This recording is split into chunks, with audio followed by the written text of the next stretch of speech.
I'm going to show you a bulky seam I've devised. Well, it's a seam that could be used for anything, but I find it most suitable for bulky knits. This is the cuff of the garment, and I used a traditional seam here. See this column of chain stitches? That is worked both next to 2 edge stitches. And on this side, it makes the knit 2, purl 2 ribbing look continuous. How I got that was next to this knit 2, there was a spare knit stitch on this side. This is the other edge of the sleeve. And next to this purl 2, there was also a spare knit stitch. Those were consumed in the seam as I ran my chain stitch up next to them. That is very traditional and very presentable, and I was fine with it for the cuff. My problem with it is the last few really bulky sweaters I've made, I felt that it made the underarm seam bulky, stiff, and it didn't drape very well. So I've tried something new. I am continuing on from the cuff seam. Here's my last loop from my chain stitch, and I will continue chaining. But have a look at the construction of the edge.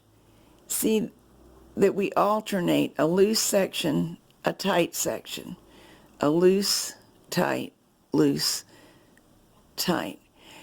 When you are seaming, if you're going to work into the very edge stitches, it's traditional to work into what I'm going to call the knots, the tight areas, because it makes better contact and a more secure seam, and that is true.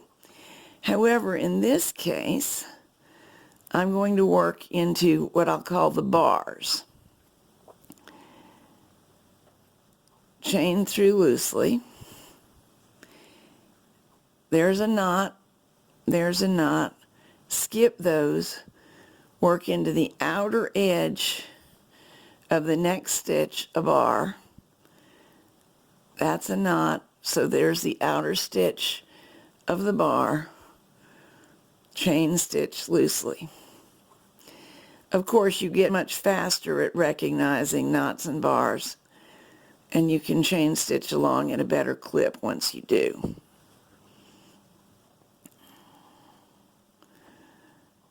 And I didn't want to go under the whole stitch.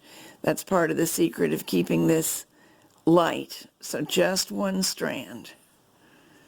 There are many seams for which we do work behind the entire stitch. This is an alternative to those.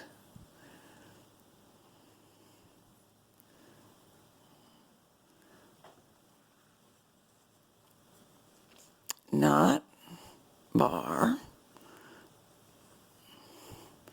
knot, bar, yarn over, pull through everything, keeping it loose enough that the lengthwise stretch is maintained. I will finish all the way up to the underarm and then show it to you.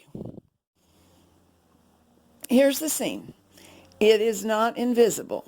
It is also, though, not bulky. It's pretty good closure, although you can flex it and see into it, but it lays together nicely and it doesn't create a thick spot there. So it's an alternative to consider. It does depend on a couple of things. See this vertical column and this one, the ones we sewed together or chained together on the exterior edge?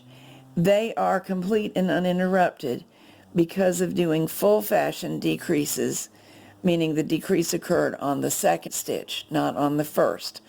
And I have another whole video on that called Full Fashion Decreases for Knitting Looms. So you have to have done that to do this kind of seam. Now this sleeve was knitted top down, so I mentioned decreases. Actually, it doesn't matter if it's top down or bottom up. It's this column of stitches being continuous that matters. You could also do it with full fashion increases, which would also occur into the work a little bit and leave you this straight, smooth column of stitches. And one more thing, as always with a chain stitch seam, if you don't love the tension of it, you can just release it it undoes and you can do it again. No harm at all.